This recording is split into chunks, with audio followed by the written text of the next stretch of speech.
wabarakatuh. Selamat sore dan selamat datang di Main Podcast SMK Negeri 2 Gorontalo bersama saya Suryaningsih. Baik sahabat Main Podcast, hari ini kita kedatangan tamu yang sangat luar biasa dan tentunya sangat istimewa. Beliau adalah Direktur SMK Ditjen Vokasi Kemendikbudristek Republik Indonesia yang terhormat Bapak Dr. Andus Wardani Sugianto MPD. Kami ucapkan selamat datang di Provinsi Gorontalo Pak, dan khususnya di SMK Negeri 2 Gorontalo. Terima kasih, selamat pagi. Ya, bagaimana kabarnya Pak? Baik selalu, sehat selalu. Ya, sebelumnya kami ucapkan terima kasih Pak, karena kami tahu sejak pagi tadi Bapak cukup banyak jadwalnya yang sangat padat, tapi masih bersedia dan bisa menyempatkan diri bergabung bersama kami tim podcast SMK Negeri 2 Gorontalo. Baik sahabat Main Podcast, kita langsung saja pada bincang-bincang kita bersama dengan Direktur SMK Kemendikbudristek Republik Indonesia yang alhamdulillah sejak tadi pagi beliau berada di SMK Negeri 2 Gorontalo dalam rangka kunjungan bersama tim anggota Dewan Perwakilan Rakyat Republik Indonesia Komisi 10 di Provinsi Gorontalo. Kita lanjut saja ya. Bagaimana Pak? Tadi Bapak sudah berkunjung dan melihat secara langsung ke SMK Negeri 2 Gorontalo. Nah, ketika tadi Bapak sudah melihat beberapa aktivitas di ruang praktek siswa di setiap program keahlian yang ada di SMK Negeri 2 Gorontalo, mungkin seperti apa tanggapan Bapak terkait SMK Negeri 2 Gorontalo itu sendiri, Pak? Iya, terima kasih sahabat yang saya hormati semuanya. Assalamualaikum warahmatullahi wabarakatuh. Saya berterima kasih bisa berkunjung ke SMK Negeri 2 Gorontalo, SMK pusat keunggulan yang dari tadi kami mendampingi Komisi 10 telah menunjukkan peningkatan prestasi yang luar biasa. Salah satunya dalam pengembangan model pembelajaran ini yang utama. Jadi model pembelajaran project based learning itu sudah berjalan baik di SMK Negeri 2 Gorontalo.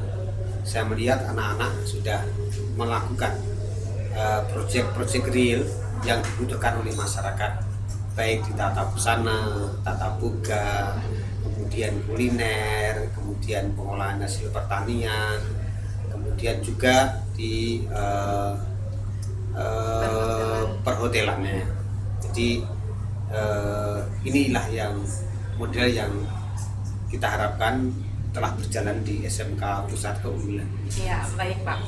Mungkin adakah hal-hal yang perlu dikembangkan lagi Pak terkait dengan pembelajaran atau aktivitas lainnya yang ada di SMK Negeri 2 itu sendiri Pak? Ya, saya melihat terkait dengan proyek-proyek real sudah berjalan baik. Jadi desain fashion juga sudah berjalan baik ya. Hanya memang perlu peningkatan terkait dengan pengembangan kreativitas anak-anak. Jadi kreativitas dan inovasi ini akan bisa menghasilkan produk-produk yang laku jual dan nilainya tinggi. Kalau tadi masih berbasis produksi, jadi memproduksi barang-barang roti, pengolahan hasil pertanian itu memproduksi yang laku dalam batas-batas kewajaran. Tapi kami sudah melihat tadi di teknologi pengolahan hasil pertanian tadi sudah mengolah dari produk-produk lokal. Jadi kearifan lokal sudah muncul di sana. Jadi dari ikan apa tadi ya? Ikan sagela yang hanya ada di daerah Gorontalo ini, kemudian diolah menjadi sambal yang rasanya lezat dan tidak ada duanya saya temukan ya di tanah air ini. Kemudian juga di kuliner, kuliner sudah mulai ada inovasi. Nah, ini yang kita harapkan. Jadi dari snack-snack yang dibutuhkan di kuliner itu yang menarik itu yang ada inovasinya, ya ada inovasinya. Tadi saya sudah melihat, jadi diberi buah, diberi bahan-bahan lain sehingga punya cita rasa yang berbeda. Nah ini akan laku laris itu kalau mereka bersaing di pasar kuliner ya. Saya berharap di fashion juga bisa dikembangkan seperti itu.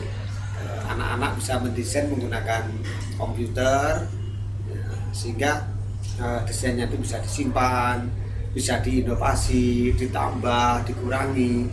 Perubahan pewarnaan itu kalau bisa menggunakan komputer lebih enak, lebih mudah. Dan kalau salah-salah bisa dirubah lagi. Itu maka memang berawal dari desain menggunakan tangan, kayak penggaris.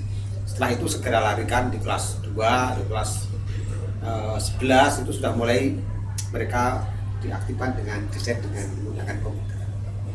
Ya, itu.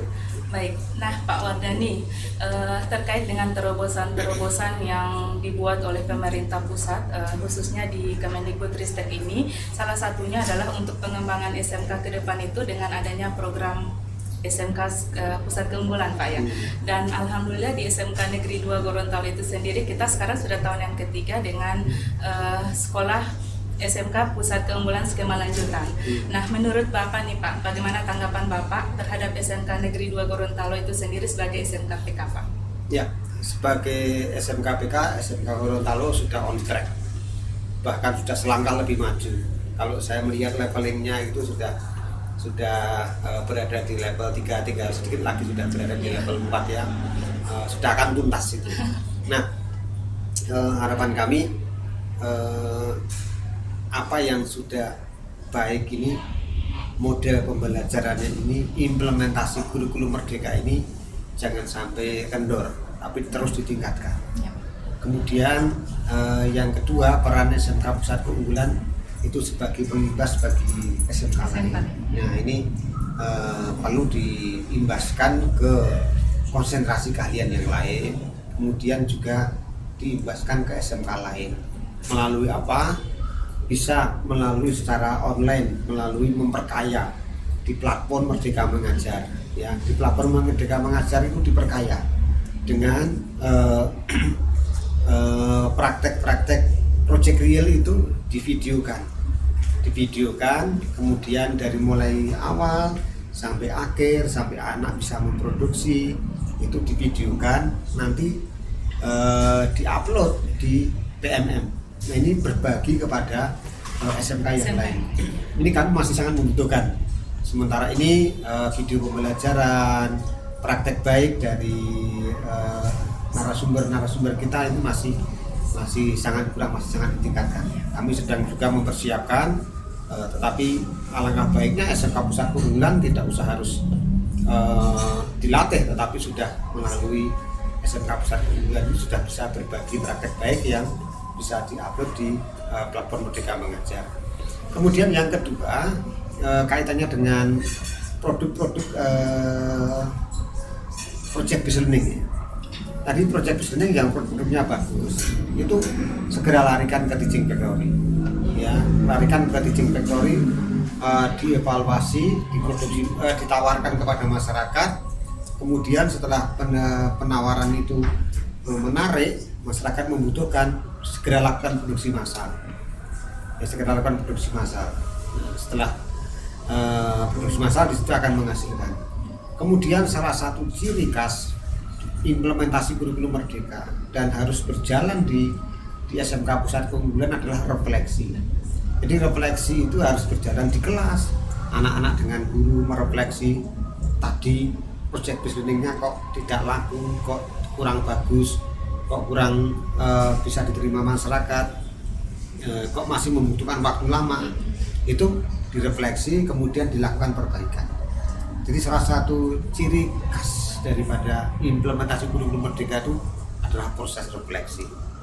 Sehingga dengan refleksi itu menjadi terbiasa untuk dikritik, terbiasa untuk melakukan perbaikan berkelanjutan.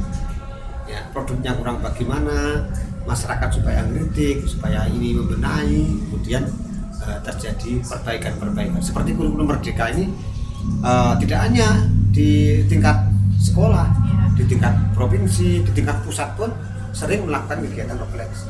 Tujuannya untuk apa ya? Untuk perbaikan. Jadi harus lebih banyak lagi inovasi-inovasi Iya. dari siswa itu sendiri Pak ya. Iya. Ya, baik.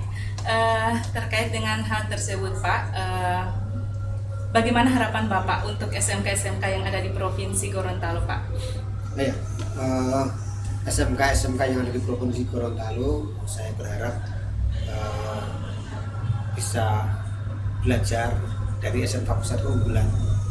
Karena saya melihat dari pemerintah Provinsi Gorontalo sudah sangat-sangat mengapresiasi pendidikan vokasi di Gorontalo melalui kebijakan Dinas Pendidikan, di mana anak-anak yang kompeten itu difasilitasi dengan biaya sertifikasi profesinya. Jadi tidak risau dengan biaya uji kompetensi dan sertifikasi profesi. Karena apa? Karena industri sangat membutuhkan uji kompetensi sertifikasi itu. Kemudian yang kedua, setelah didukung perencanaan berbasis data. Jadi saya melihat survei lingkungan belajar di Provinsi Gorontalo ini terbaik. Ya 100% survei lingkungan belajar mengisi. Ya. Kemudian tracer study juga termasuk terbaik. Sudah ada 48% yang mengisi tracer study. Ini luar biasa. Di Jerman saja hanya sekitar 30% yang mengisi tracer study. Ya. Negara maju itu sekitar itu. Jarang-jarang pada mau. Tapi ini di Gorontalo sudah begitu. Itu berarti sudah punya data. Data itu tidak hanya emas, data itu mutiara. Nah, manfaatkan mutiara itu untuk perencanaan berbasis data. Di situ sudah ada aplikasi kita yang disediakan oleh Kemendikbudristek. Kalau dari hasil asesmen nasional akan muncul di situ kekurangan kelemahannya. Nah, kekurangan kelemahannya itu nanti akan muncul rekomendasi terhadap apa yang mau dibenahi. Ya. Nah, berpijak dari situ nanti bisa dilakukan benahi, maka perencanaan berbasis data itu akan menjadi program yang benar-benar menjawab terhadap kesenjangan yang terjadi di satuan pendidikan itu sendiri, dan itu akan bertahap menjadi maju dan berkembang baik. Mungkinkah adakah program-program pemerintah ke depannya melalui Direktorat Jenderal Vokasi yang mungkin SMK-SMK yang ada di Provinsi Gorontalo ini bisa memiliki peluang untuk mendapatkan program itu Pak? Ya, program-program hampir semuanya bisa mendapatkan program. Jadi SMK Pusat Keunggulan, harapan saya semua SMK di Gorontalo itu menerapkan konsep SMK Pusat Keunggulan. Ya, baik. Tidak usah harus menunggu jadi SMK Pusat Keunggulan, tetapi apa atau 3 hal di SMK Pusat Keunggulan. Satu, penguatan link and match-nya dengan praktisi mengajar, dengan kurikulum disusun bersama industri, dengan riset terapan itu bersama industri, instruktur mengajar di sekolah. Ini kembangkan itu. Kemudian yang kedua SDM, yang kedua ketiga pemasaran tamatan. Itu sederhananya seperti itu. Nah, itu kalau sekolah-sekolah melaksanakan itu sudah jadi SMK unggulan. Ya. Mungkin ini motivasi Pak ya. Iya. Nah, terakhir Pak, untuk SMK Negeri 2 Gorontalo Pak, kira-kira pesan apa atau harapan apa yang ingin disampaikan Pak? Ya, harapan saya kepada SMK Negeri 2 Gorontalo yang pertama, satu, kompak di antara semua guru dan karyawan, kepala sekolah, wakil kepala sekolah. Kompak, lakukan refleksi, kesadaran bersama. Kalau kita harus benahi, ya benahi. Kalau guru merasa perlu perbaikan, lakukan perbaikan. Ya, tidak ada pengurangan, tidak ada pengurangan gaji, tidak ada nilai kondite yang rendah. Kalau terjadi kesalahan, tetapi justru yang akan naik sekolah itu mutunya kalau terjadi refleksi dan dilakukan perubahan. Kemudian yang kedua, kembangkan kemitraan dengan industri, ya, menuju ke matching fund, ya, pemadanan dukungan. Ya, yakinkan industri bahwa sekolah kita baik, sekolah kita siap untuk melakukan matching fund pemadanan dukungan dengan industri, karena industri itu perlu diperjelas, perlu ditunjukkan, dijelaskan program-program kita supaya mereka mau mendanai program-programnya yang ada di sekolah. Ya, seperti ini program Kemendikbudristek yang tahun 2023 yang kita harapkan SMK Pusat Unggulan bisa melakukan kegiatan matching fund atau skema pemadanan dukungan. Saya berharap SMK Negeri 2 Gorontalo bisa meraih pemadanan dukungan matching fund bersama industri dan Kemendikbudristek dan mendorong bermitra dengan UMKM untuk kepentingan menjawab kearifan lokal yang ada di Gorontalo. Ya. Terima kasih. Baik Pak Wardani, sekali lagi kami ucapkan terima kasih atas waktu dan sharingnya untuk hari ini, dan semoga ini bermanfaat untuk kita semua, tentunya untuk pengembangan SMK ke depan yang nantinya akan mewujudkan atau meningkatkan mutu pendidikan yang ada di Indonesia. Sekali lagi kami ucapkan terima kasih. Untuk itu saya Suryaningsih undur diri. Terima kasih. Wassalamualaikum warahmatullahi wabarakatuh.